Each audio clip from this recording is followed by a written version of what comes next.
नमस्कार मित्रों, एक बार फिर से आप सभी का स्वागत है यूक्ली करंट अफेयर के महत्वपूर्ण वीडियो में। आप देखेंगे ये वीडियो आपके लिए काफ़ी महत्वपूर्ण होगी। डेली बेसिस पे हम आपको करंट अफेयर की वीडियो प्रोवाइड कराते हैं और हफ्ते के अंतिम दिन यानी रविवार को उस हफ्ते से जुड़े हुए सभी करंट अफेयर के प्रश्नों को एक वीडियो में लेके आते हैं ताकि आप वहाँ पे क्विक रिवीजन कर सके, जो आपकी परीक्षा की दृष्टि से काफ़ी महत्वपूर्ण साबित होगा। तो आइए आज की इस वीडियो में हम देखते हैं जनवरी के चौथे वीक यानी जनवरी के चौथे सप्ताह से जुड़े हुए करंट अफेयर के सभी महत्वपूर्ण प्रश्नों को। इससे पहले की वीडियो में हमने ये सारा आपके डे बाय डे कराया हुआ है, तो आज हम 7 दिनों से यानी जनवरी के चौथे वीक से जुड़े हुए करंट अफेयर के सभी महत्वपूर्ण प्रश्नों को एक छोटी सी वीडियो में देखते हुए चलेंगे। तो यहाँ पे देखेंगे, अयोध्या राम मंदिर श्री राम लल्ला की प्राण प्रतिष्ठा अनुष्ठान के मुख्य नेतृत्व किसने किया या मुख्य यजमान कौन थे, आपको बताना है। तो ये आपके नरेंद्र मोदी थे, तो इसमें आपका ऑप्शन सी सही होगा। अगले प्रश्न को देखेंगे। अगले प्रश्न में आपसे यहाँ पे पूछा गया है कि अयोध्या राम मंदिर में स्थापित रामलला की मूर्ति के मूर्तिकार बताइए, यानी मूर्ति के मूर्तिकार कौन है आपको ये बताना है। तो ये आपके अरुण योगीराज हैं, तो इसमें आपका ऑप्शन बी सही हो जाएगा। ये मैसूर के निवासी हैं, इनको 15 साल से मूर्ति बनाने का एक्सपीरियंस है। उसके बाद अगले प्रश्न को देखेंगे, अयोध्या में राम मंदिर स्थापित श्री रामलला की मूर्ति निर्माण कितने वर्ष पुरानी चट्टान से हुआ है। तो आप देखेंगे 3 बरस साल पुरानी ये चट्टान से हुआ थी, तो इसमें आपका ऑप्शन सी सही हो जाएगा। अगले प्रश्न को देखेंगे। अगले प्रश्न में देखेंगे, यहाँ पे आपसे पूछा गया है कि डॉक्टर भीमराव अंबेडकर की सबसे ऊंची मूर्ति 206 फुट का अनावरण आंध्र प्रदेश के विजयवाड़ा में किया गया। इस मूर्ति को क्या नाम दिया गया है। तो आप देखेंगे कि इसका नाम स्टैचू ऑफ सोशल जस्टिस दिया गया है, तो आपका ऑप्शन बी सही होगा। आइए ऐसे ही अगले प्रश्न को देखते हैं। पीएम नरेंद्र मोदी ने फ्रांस के राष्ट्रपति मैक्रो के साथ किस शहर के हवा महल में चाय पीने के बाद यूपीआई के जरिए आपका पेमेंट किया। तो ये आपके देखेंगे जयपुर के हवा महल में किया, तो इसमें आपका ऑप्शन डी सही होगा। अगले प्रश्न को देख लेते हैं यहाँ पे। तो अगले प्रश्न में देखेंगे, आपसे पूछा गया यहाँ पे कि किस देश के शेयर बाजार में पहली बार हांगकांग को पीछे छोड़कर दुनिया के स्टॉक मार्केट में चौथा स्थान बनाया है। तो ये आपका भारत ने बनाया है, तो इसमें आप ऑप्शन डी सही हो जाएगा। आइए आगे बढ़ते हैं, अगले प्रश्न को देखते हैं। अगले में देखेंगे, पूछा गया किस डिजिटल वॉलेट व पेमेंट प्लेटफॉर्म ने दुनिया भर में यूपीआई का विस्तार करने के लिए एनपीसीआई इंटरनेशनल के साथ एमओयू साइन किया है। तो ये आपका गूगल पे के साथ किया गया है, तो इसमें आपका ऑप्शन डी सही होगा। आइए अगले प्रश्न को देखते हैं। अगले में देखेंगे, cyclone special operation exercise 2024 Bharat और किस देश के फोर्स के बीच जनवरी फरवरी में आयोजित हुआ है, आपको बताना है। तो ये आपका मिस्र के साथ हुआ है, तो इसमें आपका ऑप्शन सी सही होगा। आइए वीडियो में आगे बढ़ते हैं, अगले प्रश्न को देखते हैं। अगले में देखेंगे, पूछा गया है ग्लोबल फायर पावर जीएफपी के सैन्य ताकत रैंकिंग 2024 के अनुसार किस देश की मिलिट्री फोर्स में सबसे पावरफुल है। तो आपके USA United state of America की है, तो इसमें आपका ऑप्शन पहला ही सही हो जाएगा।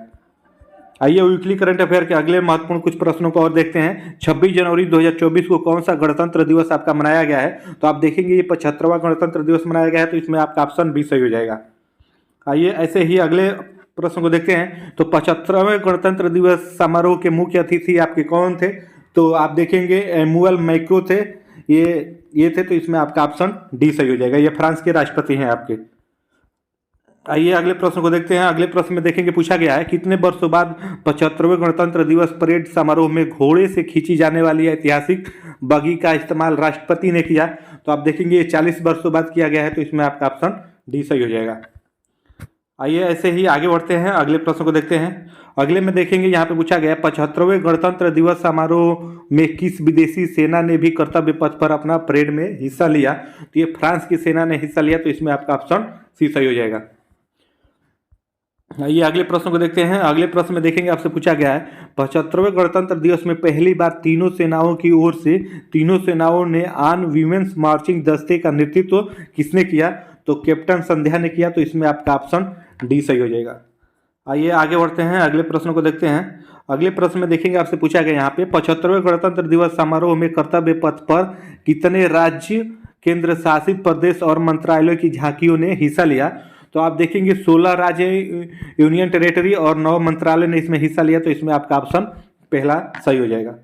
आइए वीडियो में आगे बढ़ते हैं, अगले प्रश्न को देखते हैं। अगले प्रश्न में देखेंगे, आपसे पूछा गया है राष्ट्रपति ने 2024 में भारत रत्न अवार्ड से किसे सम्मानित करने की घोषणा की है। तो आप देखेंगे कर्पूरी ठाकुर को किया गया है, जो बिहार के हैं, आपके 2 बार मुख्यमंत्री भी रह चुके हैं, तो इसमें आपका ऑप्शन बी सही हो जाएगा।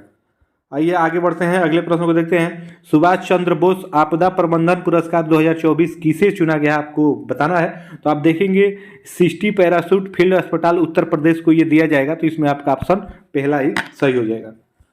आइए आगे बढ़ते हैं, अगले प्रश्न को देखते हैं। अगले प्रश्न में देखेंगे, ये आपसे पूछा गया है, किस भारतीय खिलाड़ी को ICC T20 international player of the 2023 आपका चुना गया है। तो आपकी ये सूर्य कुमार यादव को चुना गया है, तो इसमें आपका ऑप्शन बी सही हो जाएगा। ये आपके 2022 में भी आप देखेंगे ICC T20 इंटरनेशनल प्लेयर चुने गए थे और 23 में भी यही चुने गए हैं। आइए आगे देखते हैं अगले प्रश्न को। अगले प्रश्न में देखेंगे, यहाँ आपसे पूछा गया है, देश भर में 1 करोड़ घरों पर रूफटॉप सोलर सिस्टम लगाने के लिए केंद्र सरकार ने किस योजना का ऐलान किया है। तो आप देखेंगे प्रधानमंत्री सूर्योदय योजना का ऐलान किया है, तो इसमें आपका ऑप्शन डी सही हो जाएगा। आइए ऐसे ही आगे बढ़ते हैं, अगले प्रश्न को देखते हैं। अगले प्रश्न में देखेंगे, आपसे पूछा गया है, बिहार के किस जिले में स्थित श्री राम जानकी मेडिकल कॉलेज अस्पताल का उद्घाटन मुख्यमंत्री नीतीश कुमार ने जनवरी 2024 में किया है। तो ये आपका समस्तीपुर में स्थित है, वहीं पे इन्होंने इसका आप देखेंगे उद्घाटन किया, तो इसमें आपका ऑप्शन बी सही हो जाएगा। आइए आगे बढ़ते हैं, अगले प्रश्न को देखते हैं। अगले प्रश्न में देखेंगे, यहाँ आपसे पूछा गया है, लाल सागर में हमले रोकने में नाकाम होकर अमेरिका ने किस देश के हुतियों को रोकने की गुहार लगाई है। तो ये आप देखेंगे चीन से लगाई है, तो इसमें आपका ऑप्शन पहला ही सही हो जाएगा। आइए आगे बढ़ते हैं, अगले प्रश्न को देखते हैं। चीन जनसंख्या में लगातार दूसरे वर्ष 2023 में गिरावट हुई है, कुल आबादी अब कितनी है। तो आप देखेंगे 1.4 अरब है, तो इसमें आपका ऑप्शन पहला सही हो जाएगा। आइए आगे बढ़ते हैं, अगले महत्वपूर्ण आगे कुछ दिवस हैं जो आपकी परीक्षा की दृष्टि से काफ़ी महत्वपूर्ण होंगे। दिवस से प्रश्न भी आपके परीक्षाओं में बनते हैं, तो इस हफ्ते जो भी आपके महत्वपूर्ण दिवस है, आइए उसको एक बार देख लेते हैं।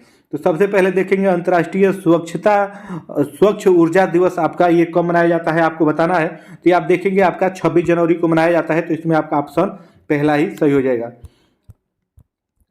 आगे देखेंगे अंतर्राष्ट्रीय शिक्षा दिवस आपका कब मनाया जाता है, आपको बताना है कि अंतर्राष्ट्रीय शिक्षा दिवस आपका कब मनाया जाता है। तो ये आपका 24 जनवरी को मनाया जाता है, ऑप्शन बी इसमें आपका सही हो जाएगा।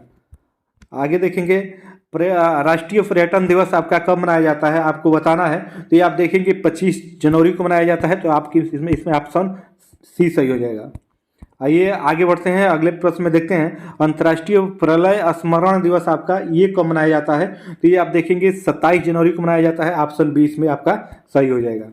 आइए आगे बढ़ते हैं, अगले प्रश्न को देखते हैं पराक्रम दिवस आपका कब मनाया जाता है, आपसे ये पूछा गया है। तो ये आप देखेंगे 23 जनवरी को मनाया जाता है, तो इसमें आपका ऑप्शन बी सही हो जाएगा।